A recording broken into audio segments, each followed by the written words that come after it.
Old Bamboola was walking around the SJJ like a big playground when suddenly Greg Knott burst from the shade and hit Bamboola with a tech upgrade. Bamboola got mad and started swinging his fist, but didn't expect to be blocked by Smith, who proceeded to stop him with the band's bassoon when Mr. Hootha came out of his room and he started shouting at Xavier Smith as Greg walked by with the tech graphics. But before he could make it to TV4, Mr. Conacom stepped out of his door and he pulled a sharpened pencil from the drawer of his desk, which he handed to Greg Knott along with the test. But Greg finished it fast and he ran away, cause Dr. Hardwick came to save the day.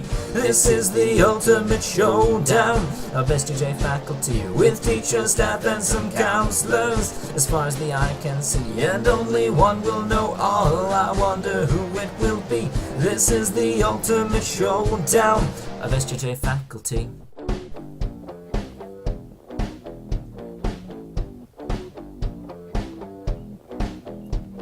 Bamboola made a face at Dr. Hardwick like Mr. Clark when he smelled fetal pings. Then Smith came back, preparing to attack, but Mr. Root jumped and landed on his back. And Greg Knott was dizzy and trying to stand while Conacom snuck by, a pen in his hand. But suddenly someone stole the pen from his grip. Hazeltine tried to run, but he tripped. Then he saw Bamboola sneaking up from behind, and he reached for the pen, which he just couldn't find, cause Greg Knott stole it to throw to Smith.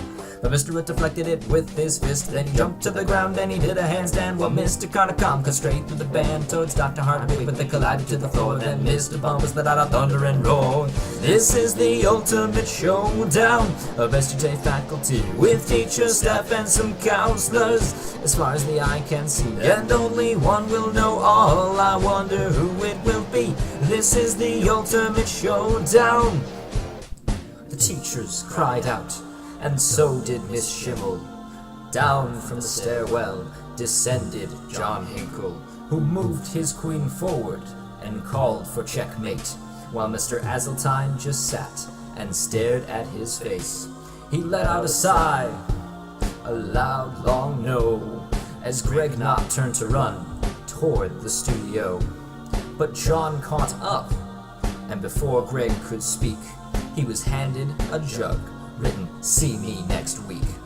Then Mr. Borgill and Mr. Malone and Mr. Styles, Mrs. Knight and Phil Scale Dunn, and with them Pam Szylski, Stacy Wisniewski, Mr. Harold and Eric Lesniewski, Mr. Black and Moni Tuff and Mr. Homs and Mark Miller, Borman, Brad Dunham, even Mrs. Sharon Byer, O.G. Boyle and Michelle Nixon, T. Becky Kenny and Luke Rosen all came from the Commons lightning fast, and they beat John Hinkle in a game of chess. It was the longest battle that the class ever saw, with students looking on in total awe. The game raged on till the wink was done. Many lives were shamed, all except for one. The champion stood, the rest saw the better, Mr. Welling in a grey wolf sweater. This is the ultimate showdown of SJJ faculty with teachers, staff, and some counselors, as far as the eye can see, and only one will know all. I wonder who it will be. This is the ultimate showdown.